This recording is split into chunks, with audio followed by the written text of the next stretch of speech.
Hi everyone, in this video I will be showing you how to measure distance on Google Maps.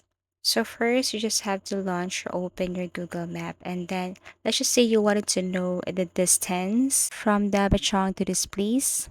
Okay, what you're going to do is you have to pin this specific area first.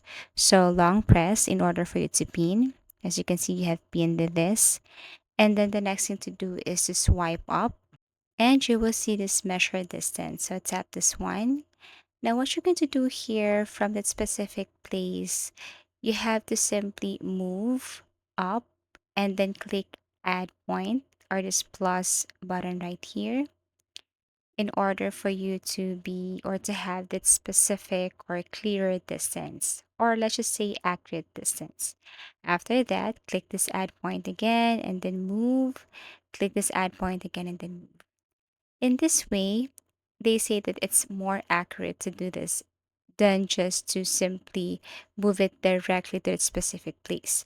So you have to click this add point, add point, add point, and the last is that specific or the last destination that you want to go.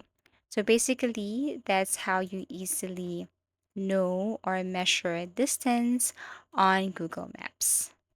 So if you want to suggest a topic or tutorial, please do comment down below and please do subscribe to our channel. See you again in our next video tutorials.